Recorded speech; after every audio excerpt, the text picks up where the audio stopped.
Assalamualaikum warahmatullahi wabarakatuh. Bismillahirrahmanirrahim. Alhamdulillahi rabbil alamin wa bihi nasta'inu ala umuri dunya waddin. Wassalatu wassalamu ala asrafil anbiya wal mursalin sayyidina wa maulana Muhammad wa ala alihi wa sahbihi ajma'in. Amma ba'd. Para pemirsa yang dirahmati Allah, setelah pada pertemuan sebelumnya saya menjelaskan tentang ta'rifut tafsir lughatan wastilahan, definisi tafsir secara etimologi dan secara terminologi. Maka pada kesempatan ini sedikit saya akan menguraikan tentang metode penafsiran atau yang sering disebut dengan manhaj atau tariqah, dan juga akan menjelaskan tentang ittijah atau naz'ah atau kecenderungan atau aliran daripada tafsir. Pertama, saya akan menyampaikan tentang pembagian tafsir dari sisi tariqah atau manhaj, manahij atau turuq. Tafsir dari sisi tariqah atau manhaj dapat dibagi kepada beberapa bagian. Pertama, kalau dilihat dari sumbernya, tafsir ini dibagi menjadi dua, yaitu tafsir bil ma'thur dan tafsir bil ra'yi. Atau sering juga disebutkan yang bil ma'thur ini adalah tafsir bil riwayah, sedangkan yang bil ra'yi adalah tafsir bil dirayah. Ada juga menyebutkan tafsir bil ma'thur dan tafsir bil ma'qul. Jadi tafsir bil ma'thur ini adalah metode penafsiran yang lebih mengedepankan kepada penukilan terhadap riwayat-riwayat yang ada, baik yang disampaikan langsung oleh baginda Rasulullah sallallahu alaihi wasallam ataupun yang merupakan riwayat-riwayat yang disampaikan oleh para sahabat. Karena memang kita harus mengetahui bahwa tafsir dalam peringkat yang pertama itu adalah tafsirul Quran bil Quran, yaitu menafsirkan Al-Quran dengan Al-Quran.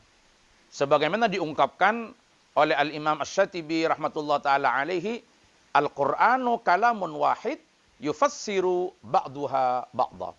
Quran itu satu bahasa yang masing-masing ayat bisa menjadi penafsir terhadap ayat-ayat yang lain. Kemudian yang kedua adalah tafsirul Quran bis sunnah. Menafsirkan Al-Quran dengan sunnah, dengan penjelasan-penjelasan Rasulullah sallallahu alaihi wasallam yang ada pada sunnah nabawiyah. Kemudian yang ketiga adalah tafsirul Quran bi atharis sahabah, dan baru masuk pada tingkat di bawahnya adalah tafsir yang bil ijtihad atau bir ra'yi tadi. Jadi tafsir bir riwayah ini adalah penafsiran Al-Quran yang mengedepankan penggunaan ayat-ayat Al-Quran sebagai penafsir terhadap ayat yang lain, atau menafsirkan Al-Quran dengan sunnah. Ini yang dikenal dengan nama tafsir bir riwayah atau tafsir bil ma'thur. Ada beberapa contoh kitab-kitab tafsir yang mengedepankan metode ini. Di antaranya yang kita tahu adalah Az-Dzurrul Mansur fit Tafsir bil Ma'thur yang ditulis oleh Al-Imam Al-Hafidz Jalaluddin As-Suyuti, atau Tafsirul Quranil Azim yang ditulis oleh Al-Imam Abul Fida Ismail Ibnu Katsir. Kemudian dari sisi sumber yang kedua, tafsir itu dibagi kepada tafsir bir ra'yi. Apa itu tafsir bir ra'yi? Tafsir bir ra'yi ini adalah penafsiran Al-Quran dengan menggunakan akal, dengan menggunakan pikiran. Artinya mengedepankan penggunaan ijtihad daripada penggunaan riwayat. Baik itu pendekatan-pendekatan lughawi atau pendekatan-pendekatan isti'mal Qur'ani lil alfat al-arabiyah, kemudian juga pendekatan pemaknaan secara leksikal dan dikaitkan dengan kaidah-kaidah penafsiran yang telah ditetapkan oleh para ulama. Jadi lebih banyak menggunakan pendekatan-pendekatan makul atau pendekatan-pendekatan akli daripada pendekatan-pendekatan periwayatan. Namun sebenarnya di balik dua metode ini dari sisi sumbernya ada lagi yang disebut dengan metode bil iktiron. Dan sejatinya ini yang paling banyak. Apa metode bil iktiron? Metode bil iktiron itu yang juga disebut dengan metode bil izdiwaj, yaitu mengawinkan antara tafsir bil ma'thur dengan tafsir bil ma'kul. Mengawinkan antara bil riwayah dengan bil dirayah. Mengawinkan antara tafsir bil ma'thur dengan bil ma'kul. Atau tafsir bil ma'thur dengan bil ra'yi. Digabungkan keduanya. Sehingga ada satu kaidah yang disampaikan di dalam ilmu tafsir adalah min sarihil ma'kul wa sahihil mangkul. Jadi kalau menggunakan ma'kul harus sarih, harus jelas, argumentatif. Kalau menggunakan mangkul harus dengan periwayatan-periwayatan yang sahih, periwayatan-periwayatan yang kredibel yang dapat dipertanggungjawabkan. Ini yang kemudian dikenal dengan metode bil iktiran. Jadi metode bil iktiran itu adalah penggabungan antara metode ma'thur dengan metode bil ra'yi. Ini banyak sekali kita temukan dalam kitab-kitab tafsir yang ditulis para ulama. Artinya ada pendapat yang mengatakan sejatinya tidak ada tafsir bil riwayah murni yang hanya mengandalkan periwayatan tanpa pelibatan akal. Dan demikian pula juga tidak ada tafsir itu bil ma'kul murni tanpa menggunakan periwayatan-periwayatan. Hanya pembagian kepada bil riwayah dan bil ra'yi tadi lebih melihat pada aspek aksentuasinya. Artinya lebih mengedepankan aspek periwayatan atau lebih mengedepankan kepada aspek ijtihad bil ra'yinya di dalam memahami Al-Quran. Ini pembagian sisi pertama, yaitu pembagian tafsir dari sisi sumbernya.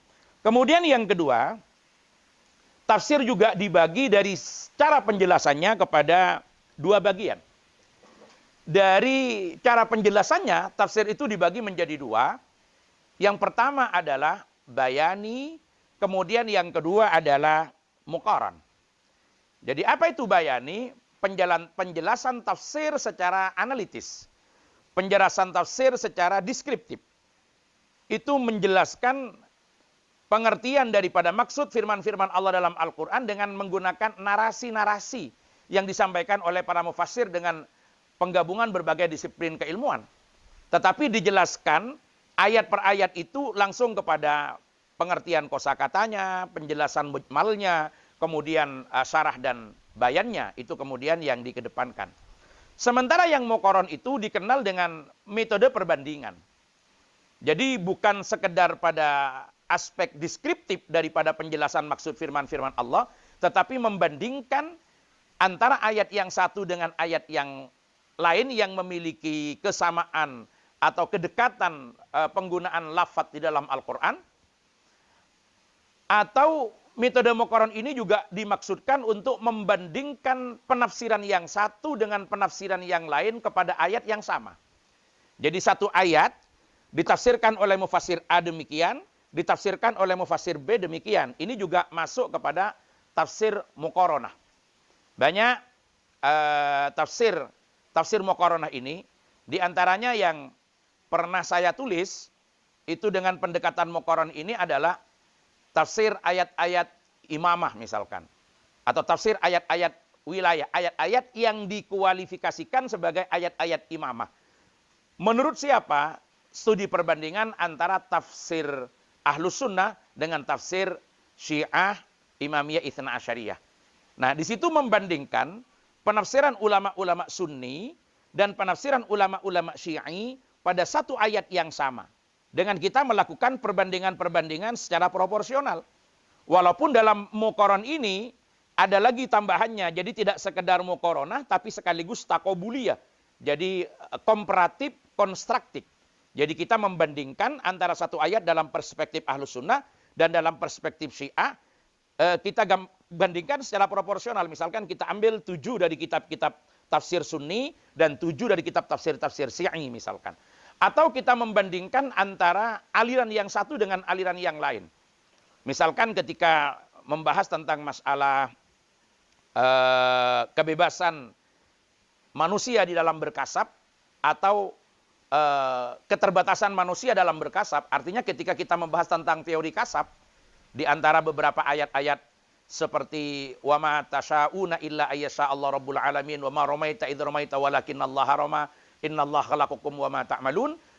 Nah, ini kan kita bandingkan antara tafsir yang diangkat oleh orang-orang yang dalam tanda petik berhaluan Ahlus Sunnah wal Jamaah dengan Mu'tazilah misalkan.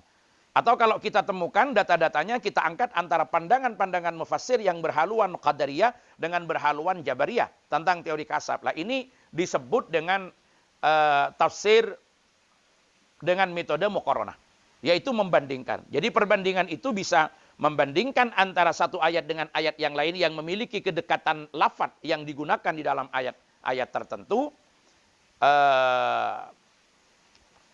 atau kita menggunakan perbandingan antara tafsir yang satu dengan tafsir yang lain pada ayat yang sama. Ini yang disebut dengan metode muqaran. Jadi sekali lagi, dari sisi penjelasannya, tafsir itu dibagi menjadi dua.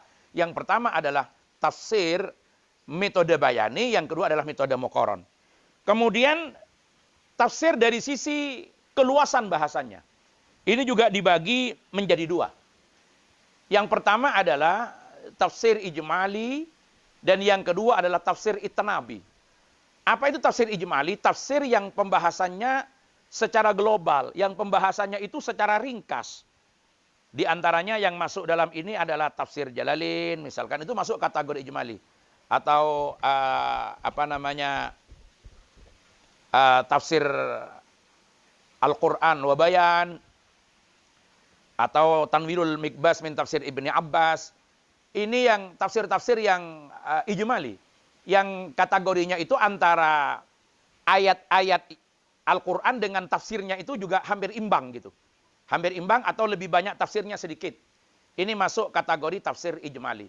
Sementara tafsir itnabi itu adalah tafsir yang kategorinya pembahasannya cukup luas. Pembahasannya itu sangat sangat luas. Yang masuk dalam kategori ini diantaranya adalah misalkan seperti Mafatihul Ghaib atau At-Tafsirul Kabir yang ditulis oleh Al-Imam Al-Fakhr atau Fakhruddin Ar-Razi. Kemudian kalau tafsir-tafsir kontemporer masuk dalam kategori itnabi ini seperti At-Tafsirul Munir fil Aqidah Wasyari'ah wal Manhaj yang ditulis oleh Asy-Syaikh Al-Ustadz Dr. Wahba Az-Zuhaili sampai 16 jilid, 14 jilid, 10 jilid. Ini ada tafsir Ruhul Ma'ani, tafsir Al-Bahrul Muhit, Abu Hayyan Al-Andalusi misalkan. Dan tafsir-tafsir yang lain yang masuk kategori pembahasan yang luas ini dikategorikan sebagai tafsir yang berkategori itnabi. Kemudian berikutnya, tafsir juga dibagi dari sasaran atau tertib ayat yang ditafsirkan kepada 3 bagian.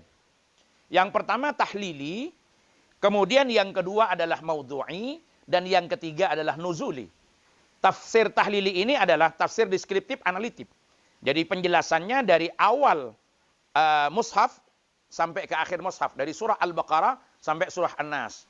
Seperti umumnya kitab-kitab tafsir yang sekarang berkembang, yang banyak sekali dari yang beberapa kitab-kitab yang saya sebutkan tadi, baik tafsir Al-Bahrul Muhit, tafsir Ruhul Ma'ani, tafsir Ruhul Bayan, tafsir Ad-Durrul Mansur fi Tafsir bil Ma'thur misalkan, atau At-Tafsir Al-Maraghi misalkan, atau At-Tafsir Al-Baidawi, At-Tafsir An-Nisaburi, dan sekian kitab-kitab tafsir itu yang banyak menggunakan metode tahlili.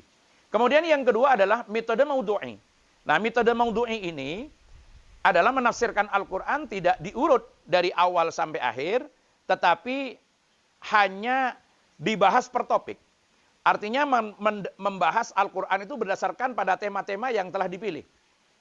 Baik tema dari dalam Al-Quran sendiri atau tema dari luar. Yang dimaksud tema dari dalam itu adalah penggunaan nomenklatur yang memang ada dalam Al-Quran. Misalkan Al-Insan fil Quran, At-Ta'lim fil Quran, Al-Bashar fil Quran, Ar-Ruh fil Quran. Itu adalah tema-tema dari dalam. Misalkan Asy-Syura fil Quran. Ini tema-tema dari dalam. Sehingga ketika membahas tentang Asy-Syura fil Quran, maka akan digabungkan ayat-ayat yang berbicara tentang masalah permusyawaratan sekaligus lembaganya. Tapi berbeda dengan kita mengangkat satu tema demokrasi dalam Al-Quran. Ini tema luar. Karena demokratiyah itu tidak ada dalam Al-Quran.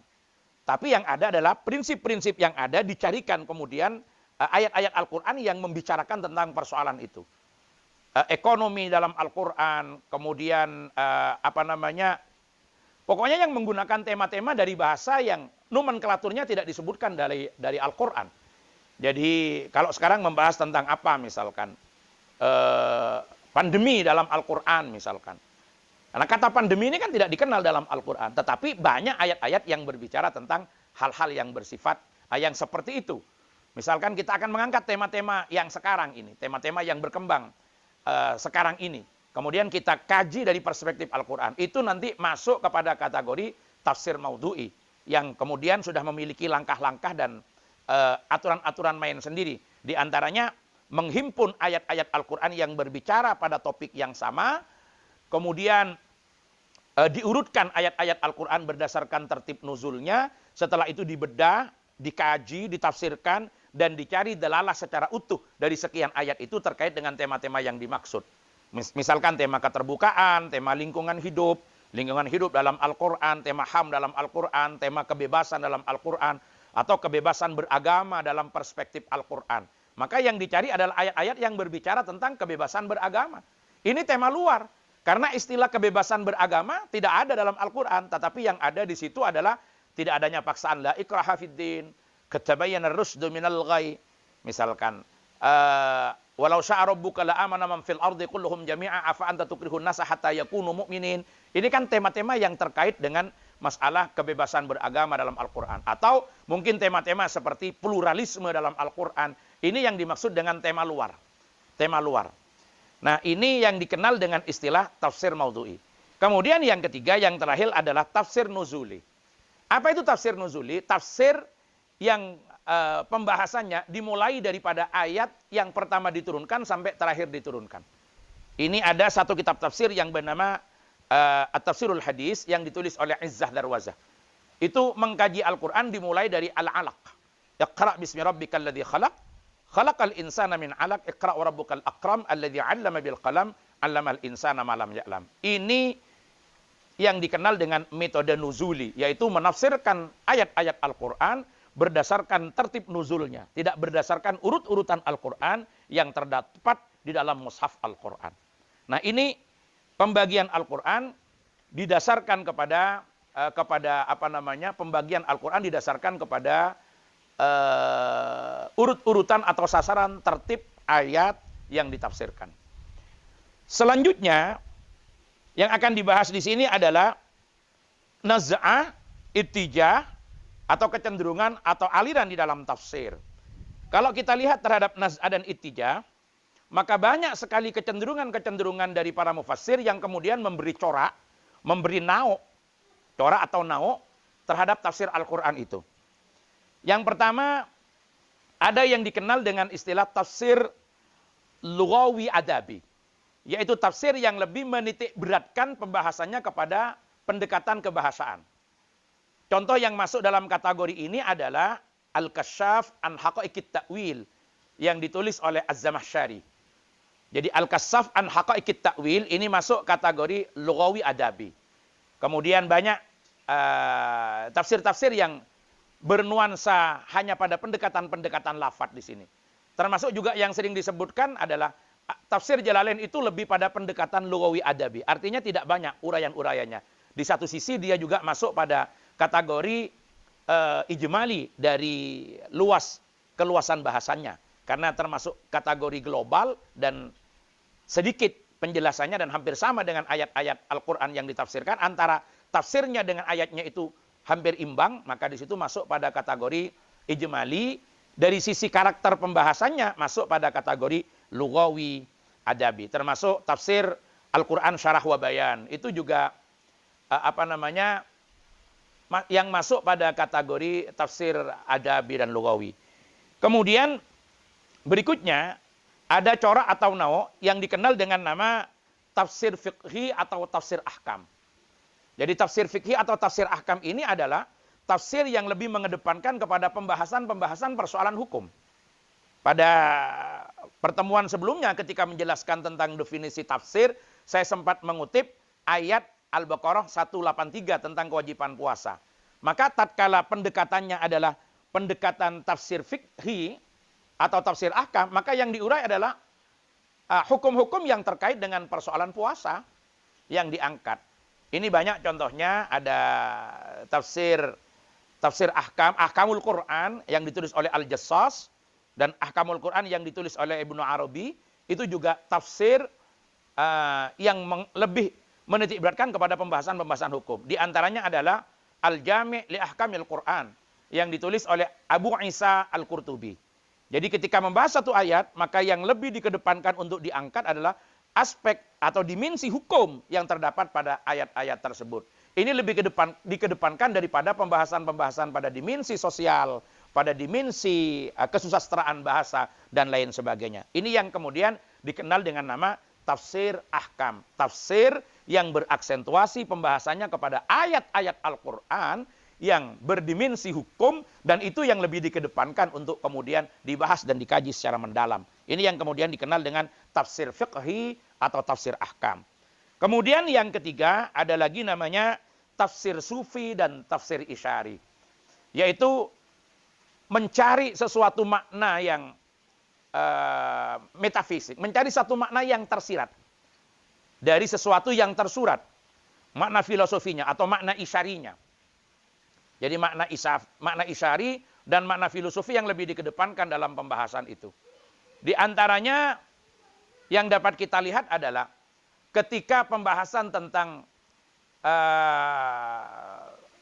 ayat Al-Quran, idza jaa nasrullah wal fath wa ra'aitan nas yadkhuluna fi dinillahi afwaja fasabbih bihamdi rabbika wastaghfir innahu kana tawwaba. Maka secara lugawi, maknawi, ayat ini kan mengisyaratkan adanya Fathu Mekah, adanya kemenangan yang dialami oleh umat Islam.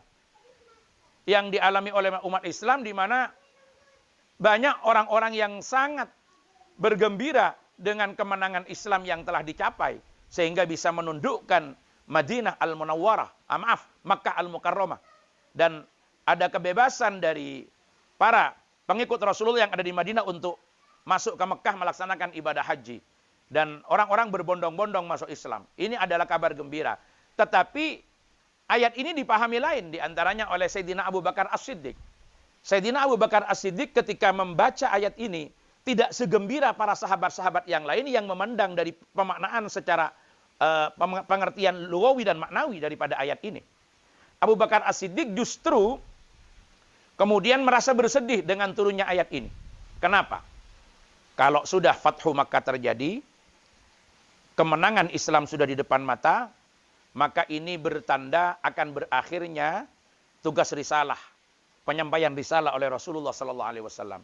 Artinya tidak lama lagi Rasulullah SAW akan dipanggil menghadap Allah Subhanahu wa Ta'ala. Nah, ini adalah sisi isyari daripada ayat Al-Quran yang diangkat.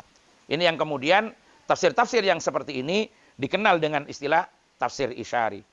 Kemudian berikutnya yang keempat, dari sisi ittijah, tafsir juga dibagi kepada tafsir i'tiqadi. Apa itu tafsir i'tiqadi? Yaitu tafsir yang berorientasi kepada pembahasan masalah-masalah akidah, masalah-masalah teologi. Di antaranya yang kita kenal di sini adalah tafsir Mafatihul Ghaib atau At-Tafsirul Kabir yang ditulis oleh Imam Fakhr atau Imam Fakhruddin Ar-Razi. Ini nuansanya adalah tafsir i'tiqadi, tafsir yang lebih mengedepankan pembahasannya kepada kajian-kajian masalah teologi, kajian-kajian masalah i'tiqad. Dan banyak tafsir-tafsir yang lain yang senuansa dengan ini. Artinya, kajian ayat-ayat Al-Quran itu lebih dikedepankan kepada aspek teologinya, aspek i'tiqadnya. Kemudian pembagian berikutnya yang kelima yaitu tafsir falsafi. Jadi pemaknaan-pemaknaan secara falsafi terhadap ayat-ayat Al-Quran. Walaupun dalam tanda petik, metode ini masih sangat diperdebatkan. Artinya ada sekian ulama yang setuju, ada sekian ulama yang menolak terhadap metode-metode falsafi ini. Sebetulnya kalau dilihat dari aspek karakter dan corak daripada filsafatnya, ya tidak lain adalah pola-pola pendekatan filsafat yang digunakan di dalam mendekati ayat-ayat Al-Quran, yaitu berpikir secara radikal, yaitu secara mendalam, secara luas, secara sistematis. Artinya pola-pola pendekatan filosofi, pendekatan filsafat yang digunakan di dalam memahami ayat-ayat Al-Quran. Tidak hanya sekedar mengungkap dari sesuatu yang tampak pada teks, tetapi makna-makna falsafinya yang terkandung di balik teks itulah yang kemudian dicari untuk dipelajari hikmahnya daripada ayat-ayat Al-Quran itu. Ini yang lebih dikedepankan kepada tafsir falsafi. Kemudian berikutnya yang keenam yang dikenal dengan nama tafsir ilmi atau tafsir asri. Yaitu lebih mengungkap pada sisi-sisi ilmiah daripada ayat-ayat Al-Quran. Pembuktian-pembuktian daripada kebenaran ayat-ayat Al-Quran dengan temuan sains dan teknologi yang terus berkembang pada hari-hari ini. Di antara tafsir ini ada tafsir Al-Jawahir yang ditulis oleh Syekh Tantawi Al-Jauhari. Ini yang dikenal dengan nama dengan itijah tafsir ilmi, tafsir ilmiah. Dan yang terakhir di antara corak ini adalah corak ijtimai atau nau ijtimai, yaitu tafsir yang berorientasi pembahasannya pada persoalan-persoalan adabi ijtimai, pada persoalan-persoalan sosial kemasyarakatan. Jadi tafsir adabi, tafsir ijtimai. Tafsir yang lebih berorientasi pada pembahasan sosial kemasyarakatan. Di antaranya adalah seperti At-Tafsir Al-Maraghi. Ini lebih dikenal kepada corak adabi ijtimai. Jadi At-Tafsir Al-Maraghi, adabi ijtimai, lebih dikenal pada corak adabi ijtimai. Di mana dalam setiap pembahasan ayat itu lebih dikedepankan pada aspek-aspek ijtima'nya, aspek-aspek kemasyarakatannya yang lebih ditonjolkan. Bagaimana membina masyarakat Islami yang baik sesuai dengan tuntunan dan ajaran baginda Rasulullah Sallallahu Alaihi Wasallam. Sebetulnya dari sisi nau tafsir ini bisa berkembang. Jadi ketika yang dibahas adalah tafsir ayat-ayat iman, misalkan dalam Usuluddin, nanti akan dikenal dengan istilah tafsir i'tiqadi. Kalau di Fakultas Syariah, ketika yang dikaji adalah tafsir tentang ayat-ayat hukum, nanti akan muncul tafsir ayat-ayat hukum keluarga. Lebih dipersempit lagi, tidak hanya hukum saja, tapi dipersempit kepada al-ahwal as-syasiyah. Jadi ini yang disebut dengan tafsirul ahkam fil ahwal as-syasiyah. Atau kemudian tafsir ayat-ayat dakwah. Atau sekarang bisa kita kembangkan di Fakultas Ekonomi, kemudian ada tafsir ayat-ayat ekonomi. Jadi nanti dikenal dengan istilah nama tafsir iqtisadi. Jadi tafsir iqtisadi itu yang dikaji ayat-ayat yang berbicara tentang persoalan-persoalan ekonomi. Atau di Fakultas Tarbiyah misalkan, dikenal dengan istilah tafsir tarbawi. Jadi tafsir tarbawi itu adalah tafsir dari ayat-ayat yang berbicara tentang pendidikan. Misalkan kewajiban belajar mengajar, kewajiban mencari ilmu tentang media pembelajaran, metode pembelajaran, evaluasi pembelajaran, kemudian tahapan-tahapan proses pendidikan. Ini dikenal kemudian dengan nama tafsir tarbawi. Ini diberikan kalau di Universitas Islam Negeri atau IAIN dan semacamnya di PTKIN misalkan, itu biasanya diberikan di Fakultas Tarbiyah. Sehingga nauknya menjadi tafsir tarbawi. Jadi perlu dipahami di sini bahwa ungkapan seperti tafsir tarbawi, tafsir iktisadi, ayat-ayat ekonomi, tafsir ayat-ayat dakwah, tafsir ayat-ayat akidah, tafsir i'tiqadi, itu adalah pembagian tafsir dari sisi ittijah, kecenderungan, atau nauk, atau orientasi, aksentuasi daripada para mufassir. Ini terus berkembang sesuai dengan apa yang kemudian menjadi kebutuhan masyarakat, yang dicarikan hidayahnya dari Al-Quran, dan mengkualifikasikan ayat-ayat Al-Quran sesuai dengan tema-tema dimaksud, sehingga nanti akan kelihatan corak dan nauk daripada penafsiran. Sehingga dari sini dapat kita pahami bahwa satu kitab tafsir itu bisa kita lihat dari berbagai perspektif. Pertama, dari sisi keluasan bahasanya. Tiga, dari sisi sumber penafsirannya. Kemudian, kedua itu. Ketiga, dilihat dari sisi pertama dari sumber penafsirannya, yang kedua dari cara penjelasannya, ketiga dari keluasan bahasanya, yang keempat dari sisi tertib ayat yang ditafsirkan. Misalkan kita angkat satu kitab tafsir namanya Al-Jami' li Ahkamil Quran yang ditulis oleh Al-Imam Abu Isa Al-Qurtubi. Maka ini masuk kategori yang mana? Dari sisi sumbernya, Al-Jami' li Ahkamil Quran itu bisa kita sebut dengan metode bil iktiron. Kenapa? Karena tidak ansih menggunakan riwayah dengan maksur, tapi juga menggabungkan dengan makul. Sehingga bisa disebut dengan bil iktiron. Dari sisi cara penjelasannya, ini bisa kita kategorikan sebagai tafsir bayani, karena tidak muqaron. Kemudian dari sisi keluasannya, bisa kita sebut dengan tafsir dengan corak dengan metode itnabi, luas bahasanya.